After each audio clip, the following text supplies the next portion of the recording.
გამარჯობა ხალხმა, მე ვარ Skepsis ერთ-ერთი მოხმარებელი VIP და ეს არის იქით ნომერ მე-5 გაკვეთილი. ამ გაკვეთილში გასწავლით ქულების დათვლას, თამაშის დამთავრების შემოწმებას ახალი სტილით და აგრეთვე რესურსებში რაღაცის დამატებას და მე ამ რესურსების გამოყენებას და ასე შემდეგ. ეს იქნება წინასთან შედარებით დიდი გაკვეთილი. Integer შემოვიტანოთ first score და second score. აქ იგულისხმება პირველი მოთამაშის ქულა და მეორე მოთამაშის ქულა. ვნახოთ check game over. აქ რადგან message box გაიმარჯვა პირველ ნაწერიაში, სამიცად პირველს უნდა დაემატოს ერთი ქულა, პლუს უდრის 1-ს, ხოლო აქ რადგან მეორე იმარჯვებს, უნდა დაემატოს მას მეორეს კიდევ ერთი ქულა. ამის შემდეგ რა ხდება? ჩვენი ბურთი ჩერდება ერთ ადგილას, იყინება, ასე ვთქვათ. და აღარ გრძელდება თამაში. ამიტომ უნდა დავამატოთ ახალი საბი, ამაში კი ვწერთ შემდეგ ball left უდრის me-clean rectangle with შეფარდებული ვართან და ball top უდრის me-clean rectangle height შეფარდებული ორთან. აგრეთვე წერთ timer 1 enable უდრის truth, რადგან აქ დავწერეთ false, ამიტომ თამაშის შემდეგ ხელის დაწყებისას აუცილებელია, რომ ტაიმერი მუშაობდეს. ეს დააბრუნებს, ეს load settings დააბრუნებს ჩვენს ბურთს მის ადგილას და თამაში დაიწყება თავიდან, ასე ვთქვათ, ოღონდ ქულა იქნება უბრალოდ შეცვლილი. დავამატოთ ახალი საბი count score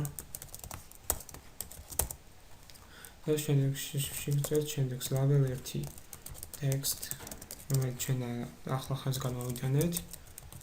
წერთ ტირეს, ოღონდ აქედან და იქედან space-ით და შემდეგ წერთ f scores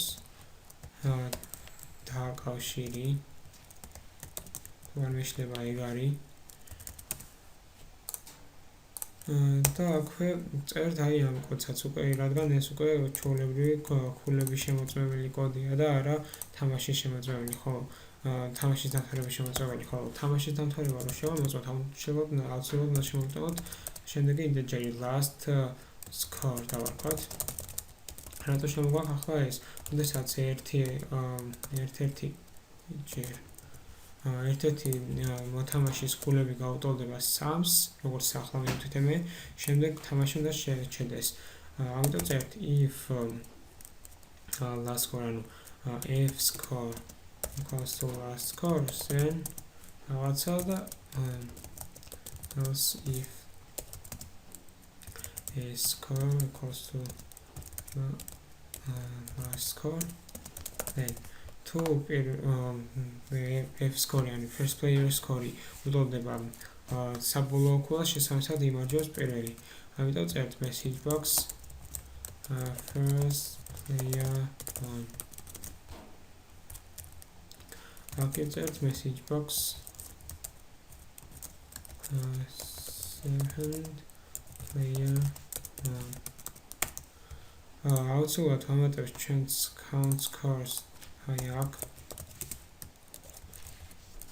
ნახოთ რა მოხდება. ეს ავწიოთ ერთი ქულა, ორი ქულა და სამი ქულა. წავიდა ჩვენი მესეჯები უსასრულოდ. რა დაგვავიწყდა? დაგვავიწყდა timer 1-ის გაჩერება. timer 1-ს თუ არ გავაჩერებთ, ჩვენი მოცემული პირობა შესრულდება. პირობის შესრულების შემთხვევაში მისიდან გამომდინარე პირობა შესრულდება იქამდე, სანამ პირველი პირობა არ იქნება შესრულებადი, ასე რომ ვთქვათ. სულად ავხსენი, მაგრამ მიხვდებით წინა გაკვეთილებიდან გამომდინარე, რატო ხდება ეს ასე. ეს 1, 2 და 3. First player 1. ქულა გაუტოლდა 3-ს, პირველმა მოიგო. ეს ასე. ახლა ჩვენ როგორც გითხარით, გასწავლით როგორ გამოვაყენოთ ბურთი. ეს არის ჩემს მიერ დახატული ბურთი, მწვანე ფერი მიყვარს, ამიტომ არის მწვანე. ვაჭერთ my project-ს ორჯერ, გადავყავართ აუცილებლად რესურსის განყოფილებაში. თუ არ გადავყავართ, დავაჭერთ უბრალოდ რესურსის და გადმოვალთ აქ. ვაჭერთ add exciting file, გადავდივართ დესკტოპზე, სადაც მე ჩემი ბურთი მიგდია. ვაჭერთ Opens და სულ ეს არის. ასეთ თუ თქვენ გინდათ სხვა ფერის იყოს ბურთი ან ხატავთ ჩვეულებრივად Photoshop-ში, არ დაგავწოთ, რომ PNG გაფართოების იყოს და უკან მქონდეს transparent background-ი. გადავდივართ ფორმა 1-ში, აქ properties-ში ვნახულობთ ჩვენი ბურთის უკანა ფერს, ავსებოთ უნდა დავაყენოთ transparent-ზე, რადგან როდესაც ჩავსვამთ ჩვენს ბურთს, ის იყოს გამჭვირვალე, ანუ უკანა ფონი მწვანეზე ჩვენი ვარდისფერი არ მოჩანდეს. ახლა კი რას ვაკეთებთ? გადავდივართ Format Load-ში და აქ ვამატებთ Load Settings.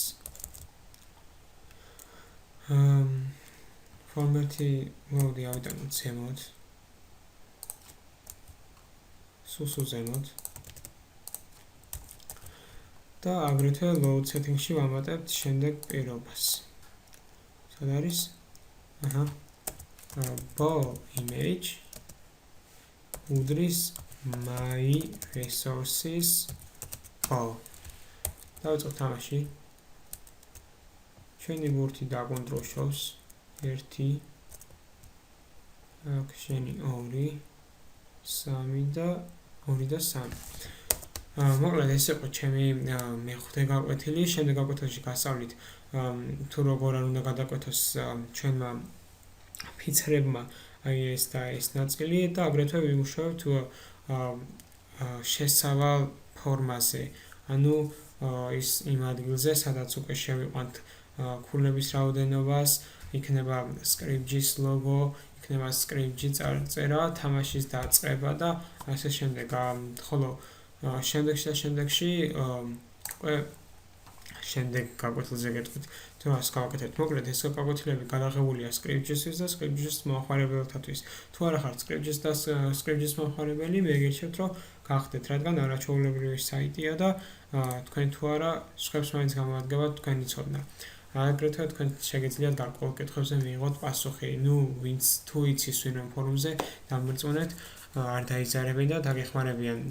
საჭირო უბრალოდ შესაბამის ადგილას დაპოსტაზე, მოკლედ დაპოსტა და მოკლედ გისურვებთ წარმატებას და შემოიარეთ მაინც script-ზე.